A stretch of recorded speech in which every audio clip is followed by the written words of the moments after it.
BJP नेता मुख्तार अब्बास नकवी अब मोदी मंत्रिमंडल का हिस्सा नहीं है।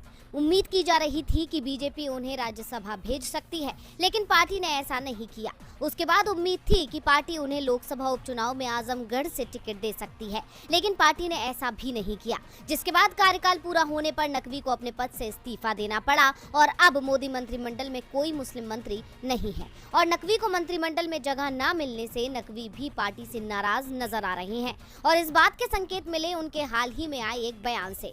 दरअसल नकवी ने सीएम योगी के बयान की निंदा की है। उन्होंने ट्वीट कर कहा, बेतहाशा जनसंख्या विस्फोट किसी मजहब की नहीं, मुल्क की मुसीबत है। इसे जाति और धर्म से जोड़ना जायज नहीं। कल तक बीजेपी के खामियों पर पर्दा डालने वाले नकवी आज उनकी खामियां बता रहे हैं।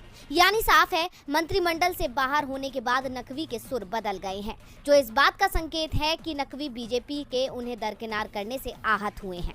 दरअसल सीएम योगी ने विश्व जनसंख्या दिवस पर नसीहत देते हुए कहा था कि ऐसा ना हो कि किसी एक वर्ग की आबादी बढ़ने की स्पीड ज्यादा हो और जो मूल निवासी हो उनकी आबादी को जागरूकता के प्रयासों से नियंत्रित कर दिया जाए। उनके इसी बयान पर बहस छिड़ गई है और इसी बहस के बीच नकवी का बयान आया है और उन्होंने जनसंख्या बढ़ने के लिए एक जाति को टारगेट करने पर ऐतराज जताया है।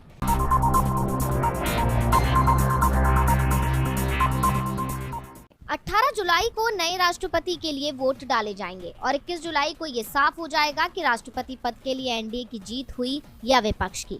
हालांकि एनडीए ने जिस उम्मीदवार को चुना है उसके जरिए बीजेपी ने देश के आदिवासियों को साधने की कोशिश की है। देश के 11 करोड़ से ज्यादा आदिवासी समुदाय के लोगों के बीच पार्टी की पैठ मजबूत हो सकती है। साथ ही विपक्ष भी असमंजस में पड़ गया है, लेकिन विपक्ष ने ऐसा दांव चला है जिससे बीजेपी का ये दांव फेल हो सकता है। दरअसल कांग्रेस ने आदिवासियों के वनों पर अधिकार का मुद्दा उठा दिया है। कांग्रेस ने आरोप लगाया है कि सरकार ने वनाधिकार कानून में बदलाव कर आदिवासी समुदाय के हितों को गंभीर चोट पहुंचाई है, जबकि मुर्मू को प्रतीक बनाकर वो खुद को इन्हीं वर्गों का सबसे बड़ा हितैषी साबित करना चाहती है। इतना ही नहीं, कांग्रेस का कहना है कि केंद्र की मोदी सरकार आदिवासियों के अधिकारों की रक्षा करने की अपनी जिम्मेदारी से पीछे हट रही है। पार्टी ने साथ ही आरोप लगाया कि नया वन संरक्षण कानून करोड़ों आदिवासियों और वन क्षेत्र में रह रहे लोगों को शक्ति विहीन कर देगा। यानी साफ है कि बीजेपी मुर्मू की आड़ में आदिवासियों से उनका अधिकार ही छीनना चाहती है, लेकिन कांग्रेस ने बीजेपी की चाल को बेनकाब कर दिया है। ऐसे में दावा किया जा रहा है कि कांग्रेस का ये दाव बीजेपी की पूरी रणनीति फेल कर सकता है।